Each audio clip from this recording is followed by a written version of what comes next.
Bonjour et bienvenue à cette 7e édition des Bacchanales de Saint-Cana qui ont eu lieu les 19 et 20 juillet dernier dans le jardin public Joseph Richaud.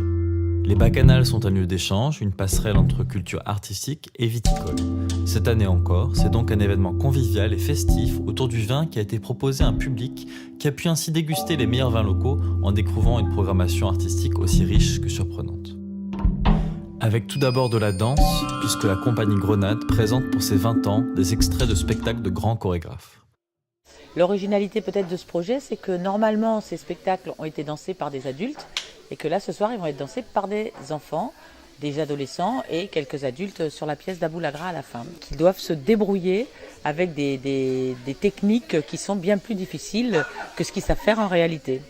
C'est vraiment des aventures très très sympathiques en été, qui nous sortent un peu des théâtres, des choses un peu comme ça, un peu lourdes finalement. En France, le 25, 26 et 27 juillet, nous sommes au Grand Théâtre de Provence, nous sommes programmés avec le Festival d'Art Lyrique. Et là, on a un Roméo et Juliette qui est dansé par une centaine d'enfants et adolescents sur scène, avec un chef d'orchestre choisi par le London Symphony, qui est Noseda, et avec une centaine de musiciens dans la fosse. Donc vous voyez, on a une actualité un peu chargée, et donc on sera beaucoup mieux le 28, je vous avoue, quand tout ça sera fini, parce que là, c'est vraiment très très important pour nous.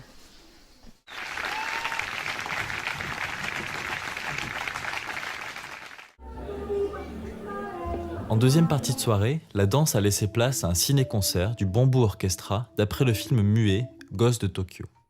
Grâce à un extraordinaire instrumentarium tout de bambou constitué, le luthier et compositeur Makoto Yabuki et ses musiciens dialoguent avec le film de Ozu avec tendresse et subtilité.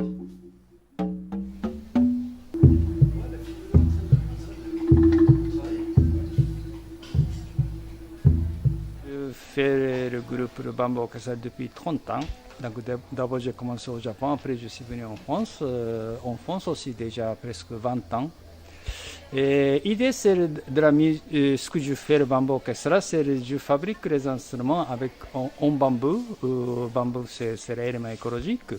Après on compose la musique, après on joue ensemble. Donc l'idée c'est pas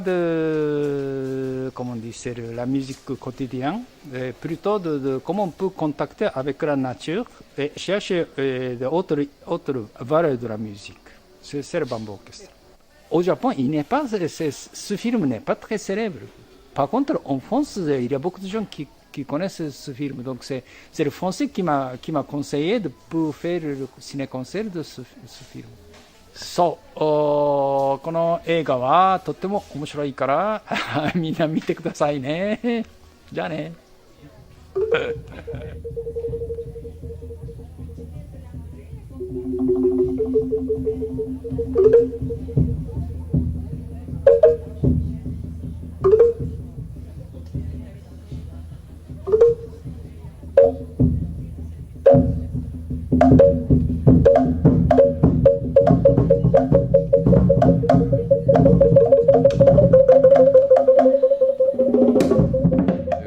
Son cinéma est basé sur l'ellipse de l'œuf du moineau.